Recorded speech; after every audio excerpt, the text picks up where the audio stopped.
दहलाफारा गाइखेर गामिजों उदालगुरि फोनांजाब राङा दैसानि दालाङा बायस'फिनबाय।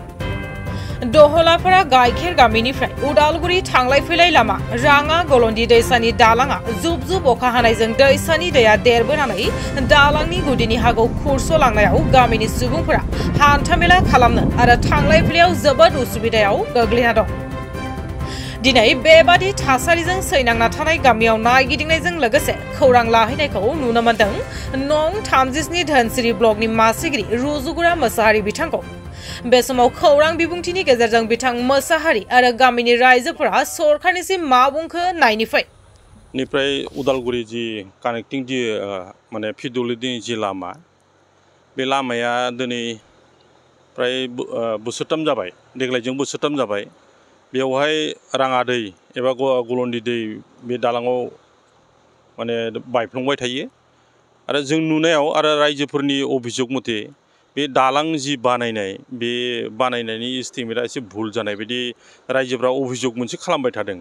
मानो होनना बे बारंबार बायबाय थायो। प्राय बोसोरथामानो जाबाय। बिनि सिगाङाव रायजोनि उसुबिदाखौ नुनानै बे बायनाय लोगो लोगोनो जों रायजोजों लोगो नांनानै बेयाव बारनो हानाय टेम्परारि प्राय औवानि दालांबो होदोंमोन आरो बिदिनो बोसोरनैजों सोलिबाय आरो देग्लाय आरो थांनाय फेब्रुवारि मासाव बेखौ माने बिटिआर गभर्नमेन्टनिफ्राय हा खोनानै एसे होदोंमोन। दा बेबो दिनै बायफ्लंबाय। दा कमप्लिटलि दा बे लामाया दा माने बिसन्न जाना थाबाय, जगाजग गैला आरो थांनाय दिनफ्रावथ' बहुद खस्थ' जादों बे गामिनि लामा बिनिफ्राय माने मेइन जिथु माने गाइखेर जि उत्पादन खालामो दहलाफारा गामि बयबो मिथिगौ मिल्क भिलेज होननानै गाइखेरनि गामि। दा बेनिफ्राय गाइखेर लांनाय बेयो बिराद उसुबिदायाव गोलैनोसै आरो फारसेथिं कलेज स्कुलाव फरायनाय आरो बेमार आजारफोर लांनाय बे बिराद उसुबिदायाव गोलैनोसै।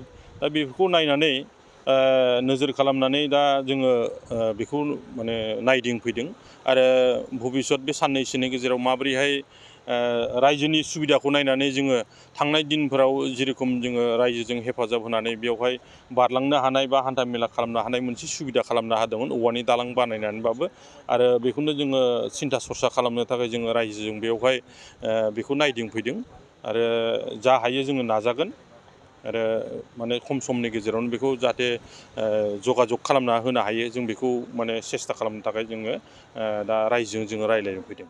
দলং দিছে এনেকা তাৰমানে বনাইছে একেবাৰে কি ক'ব, নদী ভাঙি চাঙি সব বেয়া কৰি দিলে। তাৰপিছত দলংটো বনাইছে উল্টাকৈ। প্লাছ যায় আজিকালি ল'ৰা ছোৱালীবিলাক স্কুলত যা পূৰা দিগদাৰ হৈ গ'ল, বন্ধ হৈ গ'ল। আৰু ইফালে গাখীৰৰ কিবা ধলাপাৰাত ফাৰ্ম আছে, এইটো ফাৰ্মৰ গাখীৰ লোৱা বহুত অসুবিধা হৈ আছে। প্লাছ আমাৰ যাওয়া দিগদাৰ হৈ আছে। মানুহবিলাক কেনেকৈ অৱস্থাত যাব এইটো আপোনালোকে চাই চিতি কিবা এটা ব্যৱস্থা কৰি দিয়ক। আমাৰ MLAও চাব লাগে, চাই চিতি কিবা কৰিব লাগে, কামখিনি ভালকৈ কৰিব লাগে। সিহঁতো তাৰমানে উল্টা কৰিছে, আপোনালোকে অলপ চাই চিতি ভালকৈ কৰি দিয়ক, বনাই দিয়ক। মোৰ এইখিনি ক'ব লগা আছিল, ক'লোঁ আৰু। सरकारनिसिम खावलायनो सानदों जिहेतु जोंनि दहलापारा गामिनिफ्राय उदालगुरि थांनाय जि गलन्दि दालां बे दालांखौ जोङो आगोलनिफ्राय नाजायै मोनफुंनो हादोंमोन। नाथाय जिबायदि जोङो दालांखौ मोन्दों बेबायदि जोंनि साननाय बायदि जायाखै। मानो होनोब्ला दैया सा खोला बोहैयो, नाथाय दालांखौ बानायदों सा खोला। दैया जुदि सा खोला बोहैयोब्ला दालाङा बोरै सा खोला जाथावथाव बेखौ जोङो माने सन्थुष्ट' जायाखै। दा बेनिखायनो दालांखौ मोनफुंनो हादोंब्लाबो जोङो दायो मोजाङै थाबायफुंनो हायाखै। मानो होनोब्ला मेसें बोथोराव BTC सरकारनिफ्राय एसे एनै बायफ्लंनायखौ खोनानै होयो, नाथाय दैज्लां फैब्लानो आरो बायफ्लंफिनो। जोङो सुबिदा मथ' जोङो रायजोआ जोंनि गामिया थाबायनो हायाखै। बिनि थाखाय आङो BTC सरकार आरो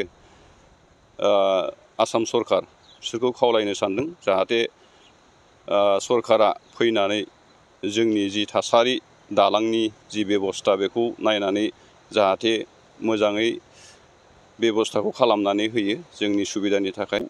जाहाथे सरकारा जोंनि थाखाय मावफुंना होयो, आं बेखौ रायजोनि जानानै सरकारनिसिम खावलायनाय थाबाय।